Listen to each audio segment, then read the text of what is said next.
রাধে রাধে বন্ধুরা, কেমন আছো সবাই? আশা করি সবাই খুব ভালো আছো আর অনেক অনেক সুস্থ আছো। তো আমার নতুন একটি ব্লগে তোমাদের আবারও সবাইকে স্বাগতম। এই দেখো, এই যে স্ট্রবেরি গাছগুলো সেই এর আগের বছর নিয়ে শীতের সময় এনে লাগানো।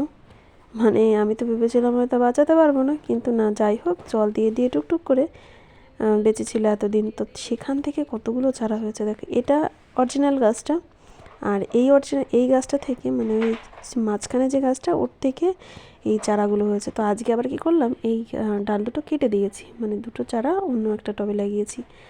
তো এখানে হচ্ছে 3টে চারা, আর এখানে হলো 2টো। তো দেখা যাক আর কতগুলো হয়। তো আমিও শুনেছিলাম যে অনেক নাকি গাছ হয় এখান থেকে, তো দেখছিও তাই।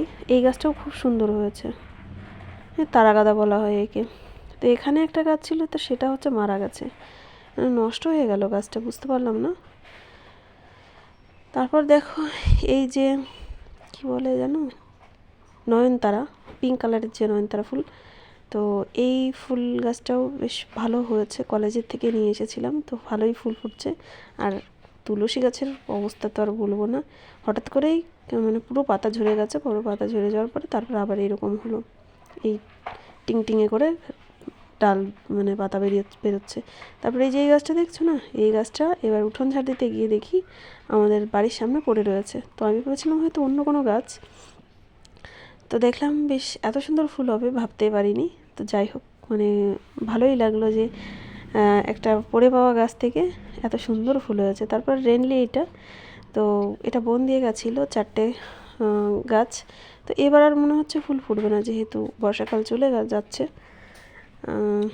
সেরকম গাছ ভালোও হয়নি, মানে নতুন লাগানো তো সবে, সেই জন্য হয়তো। তো দেখা যাক সামনের বছর কেমন ফুল হয়, সেটাও অবশ্যই দেখাবো। তারপর হচ্ছে গাঁদা গাছটাতেও দেখলাম কুড়ি বেরিয়েছে। মানে ভাবতে পারিনি যে গাঁদা গাছ সত্যি আমি বানাতে পারবো, কারণ হচ্ছে ফুলের থেকে এই চারাটা হয়েছিল। তারপর টগর গাছেও বেশ ফুল পেয়েছি, মাঝে মাঝে পুজোও দিয়েছি। তো নিচে হলে আরও ভালো হতো গাছটা, যদিও তাও ঠিক আছে। মা, তারপর দেখি একটা গোলাপ ফুটে আছে, কিন্তু গোলাপ গাছটা না এইখানটায় বুঝতে পারছি না, এখানে জল কম হচ্ছে না সার কম হচ্ছে, অনেকগুলো গাছ তো একখানে। তো সেই জন্য হয়তো একটু বেড়ে উঠতে সমস্যা হচ্ছে। সিজনও তো নেই, আবার হয়তো শীতের সময় হবে, ফুল হবে, মানে গোলাপ ফুল। তো কুঞ্চিলতা ফুল গাছেও বেশ, গাছটা বেশ ভালোই হয়েছে। জলের অভাবে মাঝে মাঝে পুরো নেতিয়ে পড়ে, মানে কি বলবো, মাঝে মাঝে ছাদে আসাও হয় না, জলও কম দেওয়া হয়, সেই জন্য হয়তো গাছটা সেরকমভাবে বেড়ে উঠতে পারছে না।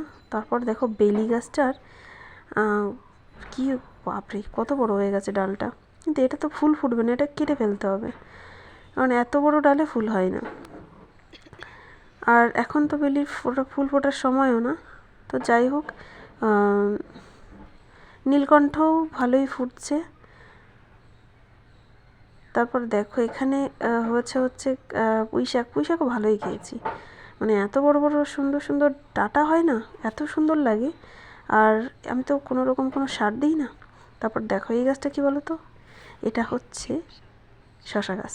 তো লাগিয়েছিলাম, ভাবলাম হয়তো হবে না, কিন্তু দেখো গাছের খবর নেই, কিন্তু বাবা কী করেছে, পুরো ছাদ জুড়ে এরকম করে দড়ি দিয়ে বেঁধে বেঁধে, মানে মাচা মতো করে দিয়েছে।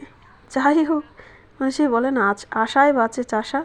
তো আমার অবস্থা হয়েছে সেরকম, যে এখনও শশা গাছের খবর নেই, কিন্তু পুরো ছাদ ভরে মাচা করা হয়ে গেছে। তো যাই হোক, বেশ ভালোই হয়েছে, যদি হয়, হতে কত সময়। তারপর এটা ভালোই থাকবে। তবে তার মধ্যে একটা খারাপ হচ্ছে, যেটা হচ্ছে আমার ড্রাগন ফল গাছটা ছিল, তো সেটা মারা গেছে। কী আর করব, বৃষ্টির সময় বুঝতেও পারিনি কেমনভাবে লাগিয়ে রাখবো কিংবা কোনো কিছু, তো হয়েও ছিল, তারপর আবার মারা গেল। তো এখানেও শশা গাছ লাগানো আছে। তারপর দেখো এই যে করম চা গাছটা বেশ ভালো হয়েছে। যাই হোক, নিচে একটা লাগিয়েছি, তো সেইগুলো আর আজকে দেখালাম না তোমাদের, পরে একদিন দেখিয়ে দেবো। নিচে পুঁইশাক গাছও হয়েছে। তারপর পেয়ারা গাছটাও বেশ ভালোই হয়েছে, দেখতে দেখতে বড় হয়ে যাচ্ছে, যদিও এখানে মাটি কম, তো ঠিক আছে। তারপরে এখানে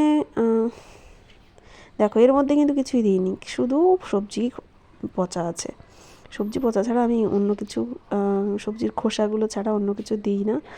তো সেই জন্য হয়তো গাছগুলো বেশি ভালোও হয় না। তো ঠিক আছে, কোনো ব্যাপার না, যেরকম হয় সেরকমই ভালো, ন্যাচারাল তো পাওয়া যাচ্ছে। তো যাই হোক, আজকের ভিডিওটা কেমন লাগলো অবশ্যই জানিও। আর ততক্ষণ সবাই খুব ভালো থেকো, সুস্থ থেকো। দেখা হবে নতুন একটি ব্লগে। সবাই খুব ভালো থেকো, দেখা হবে না। Bye bye.